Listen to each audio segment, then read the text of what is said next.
welcome to the pregame show. Today we got, of course, Wildon Twos and Bry the Biker, and a guest he was supposed to get on, and he screwed that up.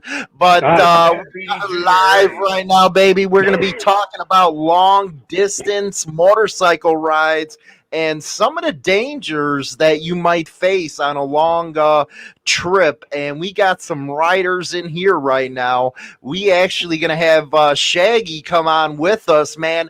Uncle Shaggy's in the house. Uncle Shaggy. What? He's frozen. Look at him. He's just frozen. So He just froze. all alone, a dark room, cold beer, and lotion. we gotta get Shaggy. We gotta get Shaggy a better mic. Don't judge me. We don't judge. Your hands are smooth as silk, man. Goddamn right. Lotion, but maybe one-handed though. Oh, dude, I was in the Navy. I could switch hands and gain a stroke. Oh, I forgot these Navy guys do the elephant walk. They do the elephant walk, right? You got us mixed up with the Air Force. I don't know what the hell you're talking about, or the Coast Guard, man. You got things all kinds of fucked up. Well, we got Uncle Shaggy in the house again. We're going to be talking about the dangers you can face as far as taking long motorcycle rides. A lot of people don't prepare for some of the events that might happen while you're riding. And let's go around the table. We'll start with Uncle Shaggy. What's some of the stuff that our audience should, and we got a lot of moto vloggers in here right now. Kick ass. Awesome. Hats off the moto vloggers. What's some stuff that people should prepare for? Well, one of the big things, especially being a mechanic, and I work on bikes and, heavy equipment, and been doing it for almost 30 years, maintenance is the big thing to start with. You should always make sure your tires, your bearings, your brakes, your handlebars, anything that could be loose to rattle off. For example, I was taking a ride across, from St. Louis to California, and I went down to Memphis, and this was years ago, and met up with like 5 or 6 other chapters from my former club when I was there, and we literally just took our time, and we were coming through Amarillo, and we had just left the Cadillac Ranch, as they call it, the 5 Cadillacs are sticking in the ground. Everybody paints them and shit.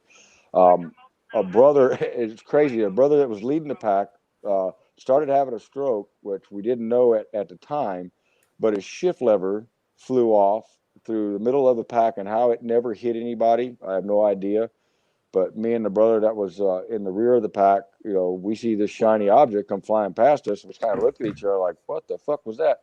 Well, lo and behold, we all hit the shoulder, and this brother's having his moment. They'd fly him out, yada, yada. Tighten up your bolts. It's not like back in the day, the old iron heads, the old shovels and pans and flat heads and the older Evos, you had to every other day or every day, especially on an iron head, you had to tighten shit up or you weren't going nowhere. Maintenance is pretty important.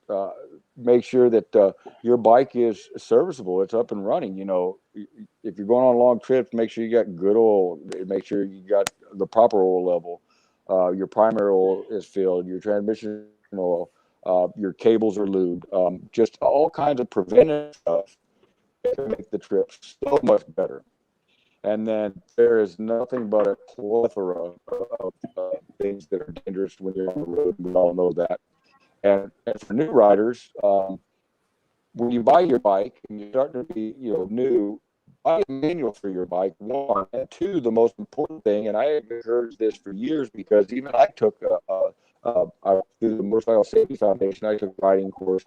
Take a riding course. There's more knowledge to be gained out of that than what there is just getting out there and getting experience. Because I'm going to tell you, I was an experienced rider when I took that course, and I found out just how inexperienced I was. Rock on. How about you two, Wildon? Well, what kind of advice would you give? Well, one of the things that I noticed some guys, or especially if they have, let's say, an Indian Challenger, and they're riding on a long distance, something may happen mechanically, and who could fix your bike and who could have parts is a big thing too. So, like we always talk about spare parts that are readily available, but you got to remember who can work on your bike or not. That's one of the big things to plan. And if you can afford to maybe call and see if you have roadside assistance, to have something already set up of having roadside assistance, it's pretty cheap to find. So, an add-on, or if you have AAA or something it can help you out. So that's one big thing. And the other thing is weather. You can't hear me? The weather changes. Yeah, we can hear you, Sensor. I'll be right with you. Go ahead, Wildon. Yeah, no, just the weather itself. Weather changes when you're crossing state lines in different regions. Weather changes big time, so you got to be dressed to, have the minimum on the bike itself to travel, but also have the most you need in case rain, storms, or anything for cover, whatever you need for any type of weather. And one of the other things is your pride of knowing when to stop. Because my dumb ass, I'll just keep riding as long as I can. And I have other people always tell me, hey, let's take a stop every hour and a half or every so forth, get hydrated. Because, so many people get heat strokes on bikes. They wear so much, gear, and they don't even, with the wind hitting you, you feel kind of cool. Then when you stop, you just notice you're dehydrated up the wazoo. So that's one big thing is always stay hydrated. And there's a lot of things I can keep going on, but that's just a few things that I'll hit on. Then I can let Brian. Well, let me welcome Setzerpendence in the chat. He is the special guest today. He has a YouTube channel. Make sure you guys go check that out, as well as Uncle Shaggy's, Wild on Twos, and Bry the Biker. Sets, we are talking about long motorcycle trips and some of the dangers that you actually might face while on one of them long trips. One of the things that I worry about, and call me whatever you want, is riding down dark country roads, no lights, in the middle of the nowhere, and you're always worrying about that deer or that little critter running out in front of you. What's some of the stuff that you worry about when on a long distance ride, Sets? Hold on before you answer that. Here, look, Hollywood, quit trying to use big words. Stick with the 3-letter ones. It's pronounced critter. What is it with you Chicago guys, man? Shit, the English language don't exist up there? Hell no, man. We make our own. And they talk about you Southern boys. Well, But go ahead, Sets. Can't hear you. We can't hear you. You actually got to talk, man. We can't hear you, man. No, we had you. We lost you. Yeah, We had you. We lost you. Look at the bottom of your screen. See if it's got a little mic thing. Is it got a line through it? Even I know that. Yeah. Sometimes the laptop will switch into. So check this out. Yeah. If you see this, where's our camera? Right, see that right there? Plug that into the hole.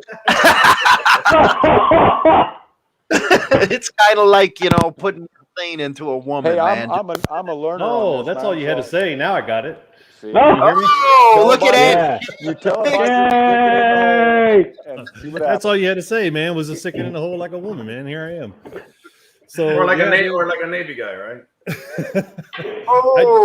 I literally just do. got in from a 1,000-mile trip this weekend. I thought Brian told me, and I screwed up. I'm sure I did, but No, it's my fault. I told you the wrong time zone. You got to move. Sorry, I can only have guests on the East Coast. Oh shit! Man, turn your mic down, Brian. Goddamn, sound like you're screaming. So or is it just me? Me? I'm screaming. No, it's how Brian was. Oh, Brian. Maybe he is screaming. He's putting his authoritative voice. dude, I hit a dog today. Dang. Ooh. Not a pooch, a dog. I thought we were going down for sure. So you was asking me about what are my fears. That's one of them right there. Hitting an animal like that is. It didn't even scratch I didn't even crack nothing. I pulled over. I was prepared to shoot that fucking dog. Shoot that damn dog, because I was amped up, and it had run out in front of me, but it was chasing my brother, and so I was like, I had the old lady with me, and I was like, I get really paranoid when I got a passenger, right? So I heard her with me, and man, that damn dog, I ran right up the back of that son of a bitch. He never even saw me. Right. It's funny you mentioned a dog. That brings up a question for you all. Here's the scenario, and I want to hear what you guys have to think, especially the older riders. when you're going down a country road and you do see that deer jump and you have no reaction time, do you hit the throttle or lay back on it? Lay back. I duck behind the fender and go into it. Yeah. No, I mean, it's just like hitting a puddle of water. I just kind of don't hit the brakes and just keep my same momentum I'm going on without changing any like quick throttle hit or slowing down too much. If you move the bike out of any kind of whatever your trajectory is, if you try to avoid and then hit while you're trying to avoid, you're going to screw yourself. That's what happened today with me and that dog. You know, once I saw that I was going to hit it, I kept my bike as straight up as possible. I was, you know, you go to try to swerve around it, that's when you're going to wipe out. You know, if that front tire gets kicked over just a little bit, you're done.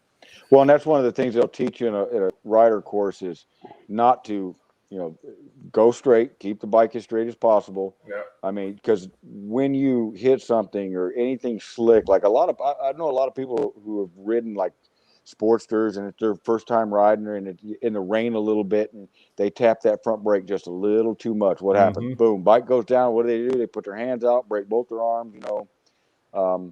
You talk about the dog though, man, biggest fear, a fucking mattress. Yeah. When I was a truck driver, I hit a mattress in Oklahoma City, a king size mattress, and it ripped all the airlines out from my truck. And it brought me to a quick stop. I'm here to tell you, good thing I was empty.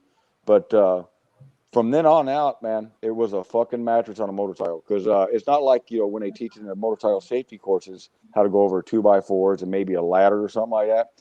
A king-size mattress is huge, man. I used to be married to a fat chick. It would take me forever to get to her side of the bed. She was a big bitch. Dude, I'm most like the inanimate objects, the things that are not living, ironically, are the most fearful for me. You know, something that's laying in the road that you can't see. That's where I'm like, oh man, you know. So like truck drivers and all this, I hate being in any kind of traffic because I can't see is what it boils down to. You know what I mean? So if I'm following too close or something like that, it's because I'm about to whip around or whatever. But you know, something that's in a road, I have a lot more fear of than a human, an animal, whatever. And that's not to say that goes lightly. I mean, of course, you know, like a deer or a moose, as they're known to Texans up further north. you ain't, you know, that's nothing to just scoff at. I got a lot of close calls, but yeah, I mean, it's, you know, it's always the same for me as far as maneuvering goes. You know, what kind of precautions do you take, Wildon twos? Sorry about that. Old lady was giving me a little refill. Okay. Precautions in regards to what? Or the animals you're talking about, or? Well, what kind of precautions would you take going down a country road at nighttime? And I think, have you not seen his videos? He always shows how fucking fast he's going. I think the other day it was like 110 when he was coming back from Houston or some shit. Like I was like, God damn.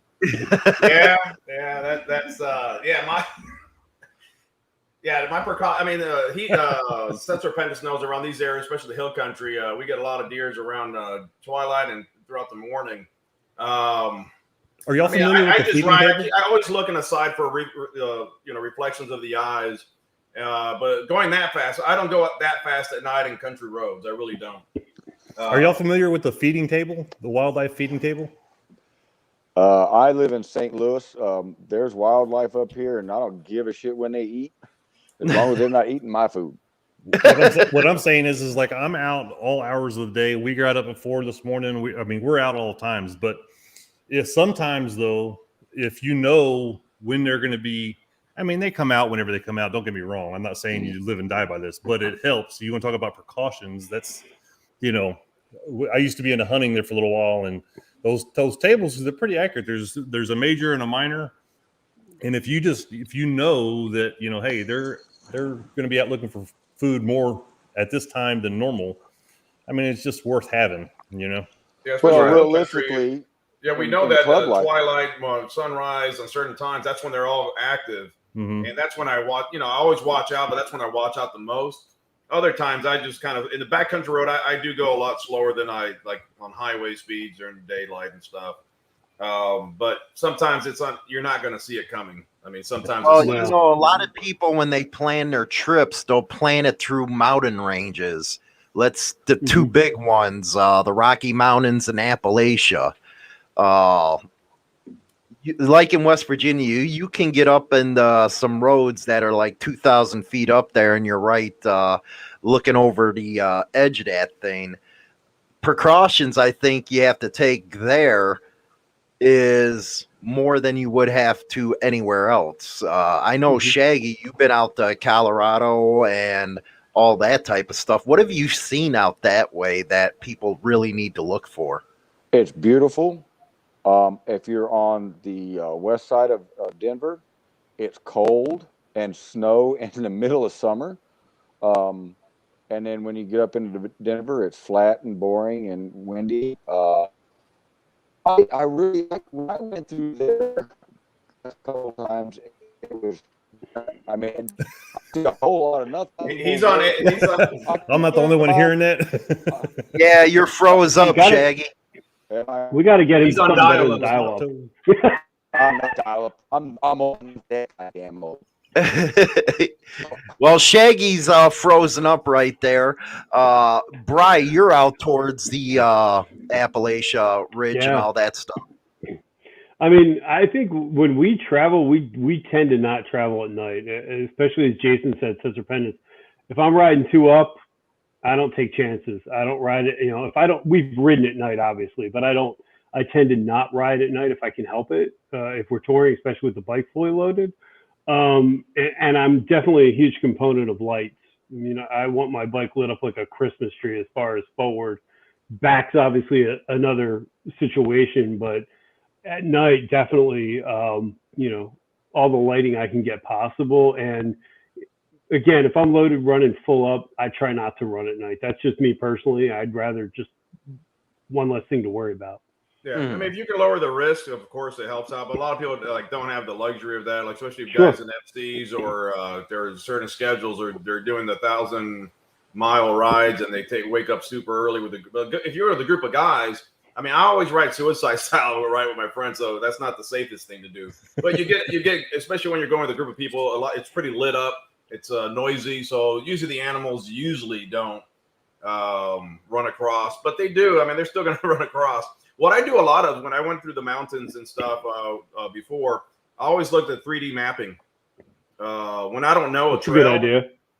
Just to know the turns, or always have GPS on, no matter the GPS, the track, so I can see if there's going to be such a sharp turn. Because sometimes you see those arrows and you think it's the sharpest turn, and it's not. Yeah, and then the next 30 one miles you're like, an oh, hour, it's and you're doing 80. bullshit, and it's really fucking sharp. Or, yeah, sorry, my friends, but really sharp. So I like having my GPS on, so I see ahead what's going to come. Mm-hmm. You back, Shag? I don't know. We'll see. So you just came back from 1,000-mile ride, Sets. Where'd you do? Where'd you go? And all that stuff. Well, our furthest destination, we went to Oklahoma, but we're out here in San Antonio. We're doing this thing called the Motorcycle Grand Tour of Texas, right? So there's 50 stops all over Texas. It's self-paced. You know, you get all these different places, and you get a flag, and you take a picture of of your bike and the flag in front of the monument. You got a numbered flag, right? So we're down to 3 stops, and those are all in Paris, Texas, which is really close to the Oklahoma to Texas border. So we left out San Antonio, I guess,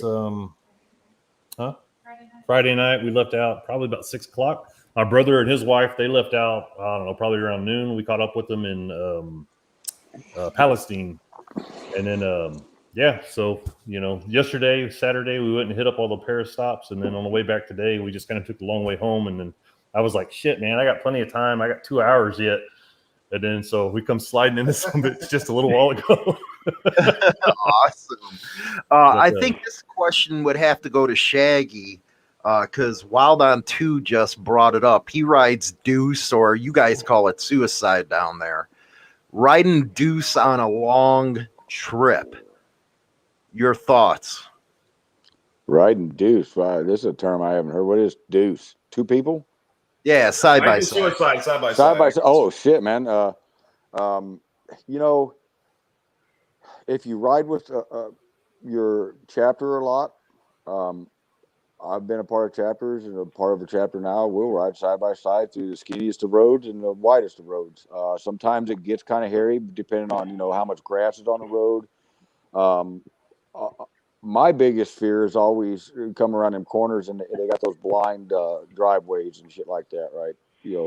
And it's the people who live in their driveways. They got a big fear. Somebody coming around that corner, or a blind hill, or something like that. It's all to your riding level and your comfort level, right? In club life, we always want to make sure our brothers leave alive and arrive alive type mentality. But the cautions that we follow are always in our mind, but never really spoken of. It's just one of those things that we just deal with and do. A lot of it will come, like I've had brothers back off, and I've had brothers where we're banging bags going around corners and shit like that, just trying to get skinny. Or worst thing, a oversized load in Texas is real bad about this, because I used to pull a lot of oversized, and every time I come to Texas, my permits would run me on them FM roads and shit like that, and some of them ain't even wide enough for the tractor to go on. And so, I mean, they're not good roads anyway, and they're 70 mile an hour. But they got some skinny, chert roads here that none of us, I don't think anybody in a club ever rides side by side on dirt roads, but on some of those freshly laid gravel chert roads, where they just put the chert down in the asphalt or the tar. Those are slick. You just got to use your head, man. Now, do you recommend if you're not in a club but you're on a long trip, do you recommend stag formation? I rode side by side with former brothers and former brothers coming back from California for over 5,000 miles. So yeah, I absolutely do. And it's part of how you ride too. I mean, if that's what you used to riding all the time, I've never seen too many clubs, that ride staggered, from the big clubs and the more serious OMCs. Shit, man, even a lot of the RCs and associations, they're getting pretty good with tightening up their packs. I think it's a region by region thing. Most clubbers and people who are in club life, they side by side. Yeah, I mean, when I rode the other day with Salty, I was following them. I was actually going to pull up right next to the last guy, like side by side. That's what I'm used to riding. Mm-hmm. And then when you're on a long trip, if you're dazed out and you can technically forget the person's right next to you. Yeah. And that's one thing you have to remember, is to always kind of pay attention. Because I was riding with somebody and he almost knocked me right off. He just said, "Shit, we've been riding together side by side straight for the longest time." He had his Bluetooth. He just got into his music. Something was in his front of him. He just, veered into me without thinking about it. So, but normally, I mean, like you said, and the one thing I guess we're talking about night, and if you are with a club and you have weak riders, that's a smart time to actually have a couple separate groups and be mindful of, take your pride out the window or trying to show off or keep up with something, because some guys are ride freaking hard. And here too, don't patch a dude out if he can't ride his fucking motorcycle. If he can't ride side by side in them long miles, he's not ready yet. No, and that's the thing is they've got to, usually clubs. I mean, probably Shaggy could attest. They'll have a couple guys, and it's kind of like training for anybody that needs to, with guys that are vets at riding that way, and help them out to feel it's comfort level. When you ride with someone you never rode before side by side, it's not the most comfortable if you don't know how they ride.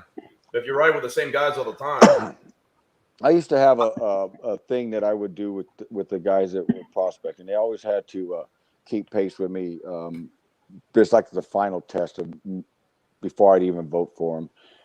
I would take them through St. Louis and 64, 70, 44. They're at 270 at times, pretty treacherous roads, but they're real curvy, hilly, shit like that. They're 6-8 lanes, but in St. Louis, if you don't ride at least 80 or 90 mile an hour, you're going to get run over. And so these guys would have to keep up with me, keep side by side with me in the rain and in dry land, dry conditions. And the guys used to hate riding with me because in the rain, I go faster. I trust my equipment. You trust your tires. After 15, 20 minutes of rain, all that oil and shit's off the road. man, trust your tires. You do it in a car. I mean, like pickup trucks with brothers, they'll do 100 mile an hour in the rain. They don't give a shit. They'll do 100 mile an hour in the snow. Why can't you keep up on, in the rain on your motorcycle? How Sets? How important was it on your ride that you just did the actual planning, knowing what you're gonna do, what roads you're gonna take, where you're gonna stop? How important is that? I could see why it would be important for a lot of people, but the way we lean on technology and the way we did it, like on this specific trip right here, we had a destination, right? We were like, hey, we want to go here, but we do our very best not to take the same roads, right? So if we go there one way, we try our damnedest not to come back the same way. So, same thing with the rooms, right? I mean, it's just different. And especially, we got 2 2020 road glides, and they're, limiteds. They got all the GPS and shit on them. So it's not like, my bike tells me if I'm going to be going down a gravel road, you know what I mean? So it's not so much important now, or if you're riding a, Sportster or something that doesn't have a lot of equipment on it or something, but your phone, between our phone and our bike, man, we just going for a spot down the road, and then so let me put it this way, Sets. You're in Texas, but if you go a little west, you're looking at desert roads where that happened. You might not have a gas station for 100 miles. That exact same thing happened. So earlier this year, we went out to Vegas, and for Harley reasons, I didn't get to finish the trip with the guys. But so when I went out there, the 130 none. Hey, pipe down, bar. Pipe it's down. It's a 130 none. I get Bree, it. we don't want to hear that crap. We don't want to hear that. So when I went out there to get my bike, a buddy of mine on Instagram, 801 Rhino, he says, hey, man, if you can, you got to take this route through South Utah. I was like, dope. That's, it's bad. It's awesome. I'm going to do that. I had zero service, not like it was spotty. I mean, zero service. And it didn't really happen until I got ass deep into my route, So I was like, damn, sucks, But even at that, with my Harley, I was able to I don't plan gas stops until I'm about half a tank. So when I get about half a tank, I start, I usually have some sort of destination in my Harley. So whenever I look for gas stations, it looks for gas stations along my route. So with that particular example, I had no service. I couldn't look up shit on my phone. I had whenever I get to a gas station, you get service and you just plan the next stop, around, hey, I'm going to go here. What roads do I take? Put it in, get to about a half a tank, and start looking for gas. So, do you think it's funny you told us. He tells us stories, man, but man, I remember back in the day when we didn't have any cell phones, man. That was the best time ever. Well, that's what I was just going to say. Do you think we have an over-reliance on technology now instead of... Oh, absolutely. I'm not going to disagree with that at all. I will tell you I take my phone, I stick it in my cut pocket, and I just go. I'm not that. When we were on our trip, the whole head unit went. And I was like, well, that's great. There's no GPS. There's nothing. Yeah, well, I can get on the road if I can hear the road, and like this whole trip, me and the lady, we didn't even have music playing, and we were connected the whole time. And a lot of times it was just, I can get in that kind of like you were saying earlier. You just take it, you're just going so long, you just kind of forget. If I don't have somebody screaming at me, hey, stupid, turn left, I'll go to the damn Pacific, and then, where are we? I miss a lot of my exits. But one of the big things I see happening a lot to people. We've seen you ride. Shit, man. You ain't got time to stop to get off the exit. Fuck. What people rely on technology, like you said, and people assuming a lot that there's always gas at these gas stations. So they make these routes, plan a route, but nowadays some gas stations you end up with a yellow bag on the damn handle, and there is no freaking gas. And the next, the next gas station is pretty far, and I've seen a lot of posts, a lot of people getting running out of gas lately. So Shade's Street surgeon actually had a good idea where he carries a gallon of gas with him in a metal. I got a funny story about that. But what Seth was saying about Southern Utah. So I was coming back from California. I stayed the night in Vegas. And so we got up next morning, went up 15, and we went probably, I think we were 40 miles south of 70, maybe 50 miles. So we got gas. Didn't see a single sign once you got on 70 from 15, that you're going to have 112 miles or 120 miles, whatever it is, no gas stops. It's just straight hot ass desert road. It was kind of really cool, everything. But when me and the brother are looking at each other, and I'm going, man, you remember how I taught you how to peg, right? He's looking at me like, peg? What do you mean? I'm like, dude, I'm on E. His bike's telling him he's like been out of gas for 30 miles, right? Mine don't have that fancy digital shit on there.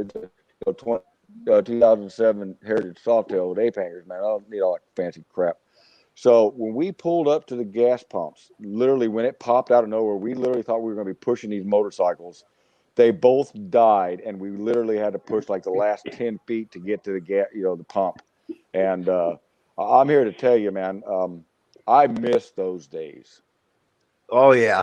Well, you know what? That brings up a good question when you're talking about mountain riding. How do you prep your bike for the different conditions? Like, okay, the heat, then you're going altitude. Because, once you get back in, especially if you got a carb bike, not everybody has the fuel injection and stuff. Thunder Max tuner.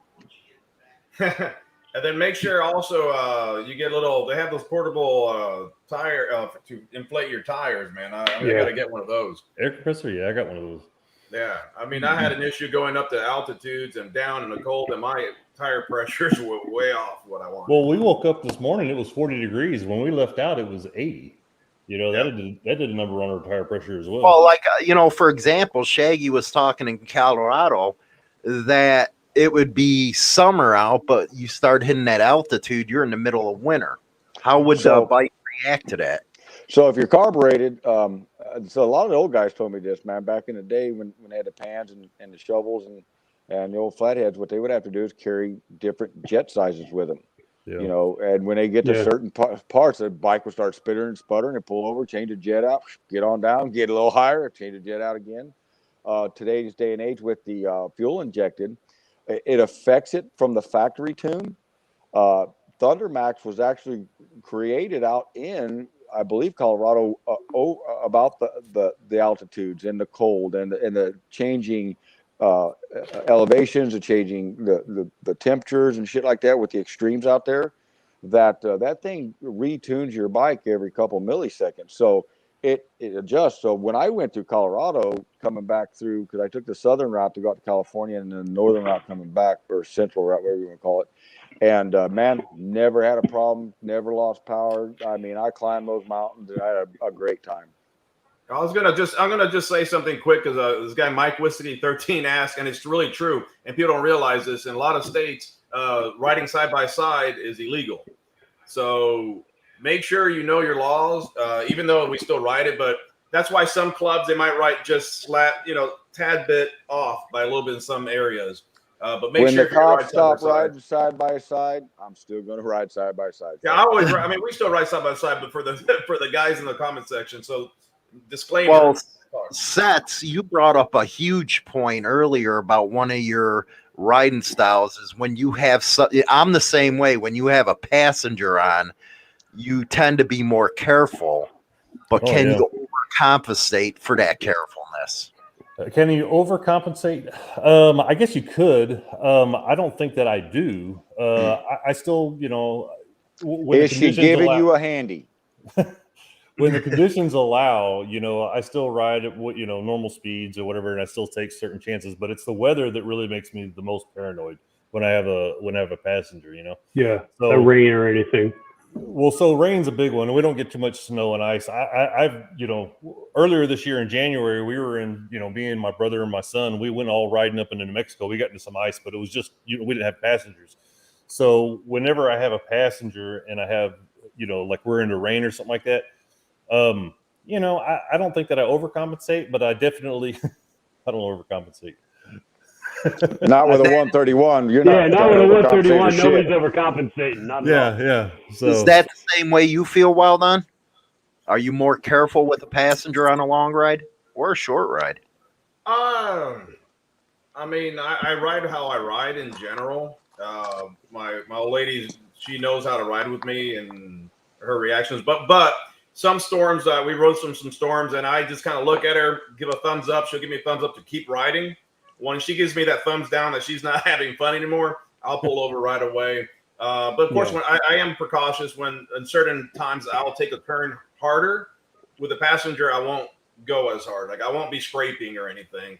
I slow down. I make sure certain things. Scraping. Hey, I'm gonna tell you, man. I ain't gonna lie. Being a clubber and being a clubber as long as I have, my wife is precious to me. And I have two different riding styles. I have when I'm by myself, and when my wife's on there, that pack can leave me. And I'll tell my brothers, "Hey, I love you guys," but a passenger has no control over anything in a motorcycle. Mm-hmm. It's worse than a car. At least a seat belt or some kind of protective stuff. The airbags. But on a motorcycle, my wife enjoys riding with me when she gets the chance to. And when it comes to her, she's my ride or die. I love the hell out of her. And we've been in an accident before. And man, that is the most shitty feeling ever. Nothing is so important to me when she's on the back. Now, there has been times where I've been pissed off or had to go handle something club that came up while I was on a ride with her. And we're hitting triple digits and shit to get things done. And she knows to tuck in, hold on, and don't bitch. Yeah, I mean, well, like that's something. Go ahead, Wildon. No, like I said, like I'll still ride. Like I said, I still ride fast with her or so. But like he said, I won't. Like if it's with a group work when I was in the club or so, and the way those guys ride, and they'll split cars and go on the shoulders. I'm not going to do that. That's one of my favorite things to do. but not with my old lady in the back. Like if it's getting out of hand. That's what I'm saying. Like on myself, that's one of my favorite things to do too. But I feel like I am more careful with my old lady on the back. Mm-hmm. I'm not. I can't tell you what I will and won't do. Shit comes up. Shit happens. Mm-hmm. But I mean, I'm definitely more conservative. But I think it's more of a natural instinct. I don't really think about it too hard in regards. I think I just react that way, knowing that she's there. Yeah, I ride differently than I would if she was not. For me, everything that I learned in that Motorcycle Safety Foundation goes through my head constantly when she's on back with me. How to push the handlebars, how to do this, do that. If I have to hit something, and the first thing if I have to hit something, I'm like, "Are you okay?" She's like, "Yeah, what happened?" Well, I think you weren't fucking paying attention. I think I worry about it, and I'm sure you guys do if you have kids. It's one thing for me to go down, but I don't want her to go down with me because of the kids and the grandkids. Exactly. I take Go ahead. When my wife's on the back, I ride a completely different style. She doesn't like aggressive riding, and I'm used to that. So speed's one thing, but dipping the bike in deep, she doesn't like. So I have to keep aware of that, especially if she dozes off. That's happened. I like to just take it easy. It's a win-win. So you guys will dig this. How I knew me and my wife were going to be together forever. Like we've been together 20 years now, but our second date, we're on our way to a location, I'll just say, and it's that little misty rain. It's just enough to make shit slick down in southern Mississippi. And when they do their bridges down there, they put them rain grooves in them. But these are real deep rain grooves, and this bridge is a 90-degree turn. Real sweep and turn. So I shifted down from fourth to third. And then when I shifted down from third to second, the rear tire locked up, slid, the bike come out from underneath me. And so my first instinct was, oh shit, I got this chick on the back, So I dug my shoulder in, lift the bike up. And of course the foot peg catches that groove and we go around the bridge, in that groove. And I look back and she's not there when I come to a stop. So I pick the bike up, throw the kickstand down, and I see her laying down in the road. And I'm like, oh shit, I done killed this bitch. I'm going to jail. We're half drunk. This is not going to be good. And I roll running up to her and I'm like, Becky, you okay? You okay? And she looks up at me and she says, is the bike okay? And I said, do you want to get married? That is 100% true story. I was going to say, Setzer, I don't know if we even talked about it too much. What's about your channel itself? I wanted to kind of get in there and what you got going. And maybe if you share your link or something to people in the comment section. I mean, I think there's 84 or something people on there. If you want to share about your channel and what you have going on. I know you have some ghost writing. Just go ahead and let us know. And how you got that Setzerpendence name too. So Setzerpendence, it's our my last name is Setzer. Setzerpendence, right? You know, we went on in 2020. My brother and I, we went on a ride, and it was 4th of July. I think the weekend after 4th of July, and it was just kind of like you know, what independence is to us, right? Our whole family is kind of independent thinkers. You know, I mean, we get, you know, frequently it's, you know, hey, we never would have thought of that kind of shit all the time. You know, our old man was a solid dude, and you know, we just think differently, right? So we just kind of, you know, I kind of mashed those together, Setzerpendence, right? And then on the way back, I don't know, it was probably, oh no, actually, so that was in July, right? And then so we came back, and then I bought a new road glide, and then I went up to Sturgis solo, and then on the way to Sturgis, I was like, you know, I think I might make a channel, you know, and I think I might, you know, run with the Setzerpendence theme. And then so what happened was on the way back, you know, I was like, yeah, I'm definitely going to do this. And then, you know, I started it not really knowing what I was going to do with it, you know, and then talking with my brother, you know, we're both kind of, I guess you would say self-labeled, self-proclaimed introverts. So, you know, he's not into any of this at all. He's just like, hey, let's get on the road and let's go, you know. So I was like, you know, I made a few videos, and I was like, you know, I'm a nerd. I like to nerd out on shit, you know. So once I started doing editing and stuff like that, I was like, hey man, this is kind of cool. I like this process, you know. I like doing stuff, you know. I like making this type of content, you know. And then so, you know, through this process or whatever, you know, my son and my brother's son, my nephew, all four of us, we all ride. And then so I was like, you know, we don't have shit for our old man as far as pictures go, video. We don't have nothing. You know, he wouldn't get in front of a camera and nothing, right? So I'm like, you know, this is a hell of a time capsule we could leave for our future generations, you know? So at one point, I think that it would be really cool if our kids would take over the Setzerpendence channel, you know? So, you know, we're all into writing, but, you know, I can definitely see, you know, my nephew, he's 21 years old, and he's got, I don't know, he's on his third business. And I don't mean like, you know, just like the kid that pushes the lawnmower down the street to get business. I mean, like the kid's got LLCs. I mean, he's just got, you know, he's on his third business, successful business. You know, I'm an entrepreneur myself. That's just how we're geared. You know, my dad was, my brother and his wife, you know, we're just all, you know, we all think differently, I guess. So that is awesome. That is awesome. You guys got to make sure you go over there and subscribe. We actually got a treat from Uncle Shaggy. We got a treat. He actually learned how to do a live. Holy cow. So who knew that the Wi-Fi was going to disconnect when I left my driveway?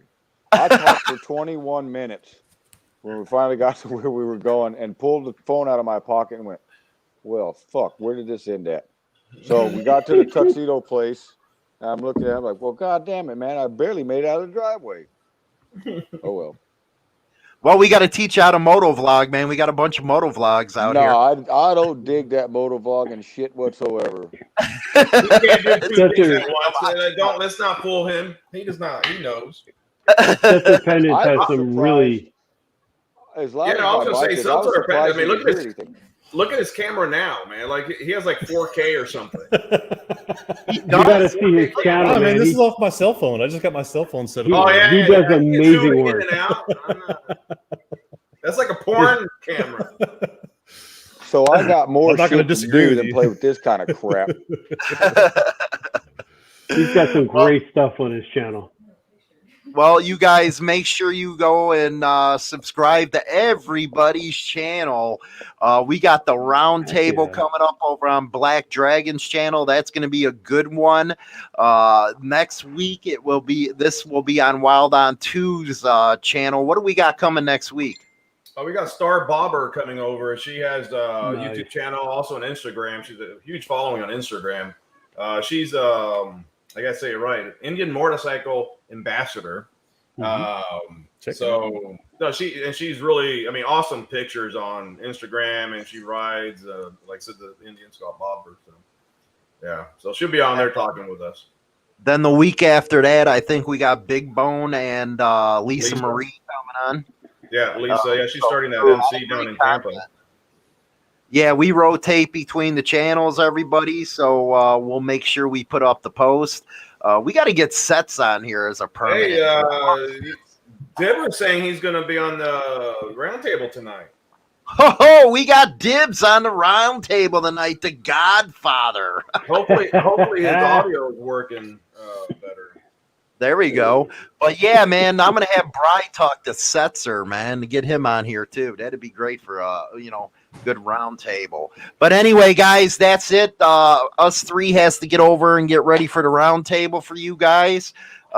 Thanks, and follow us on Instagram too. Everybody, what's your Instagram stuff? Shit. Setzerpendence gets you everything with me. Yeah, Ride the Biker on all social media. I guess mine's Wildon. I'm more about that. I don't even know what the hell I have. Dude, I'm just learning how to do Instagram. Oh, shut up, man. Your thing is you post shit. It's like 20 links. And I mean, it's like nice and never mind. I forget my links and post, and I'm not good at that. Well, I appreciate you being on the show, Sets. Man, thanks for the invite. I appreciate it. Yeah, we got to do a side by side. He's in San Antonio. I might as well do in the studio with him. Yeah, man. Yeah. So, I missed out on last week's ride, man. Sorry about that. Oh, that's no problem. All right, guys, we are outie. I'll see you guys over on Black Dragon's channel in 10 minutes with Shaggy and Wildon Twos. Thanks for the guys. Have a good weekend, guys. Guys, take care. See ya. Thank you, guys.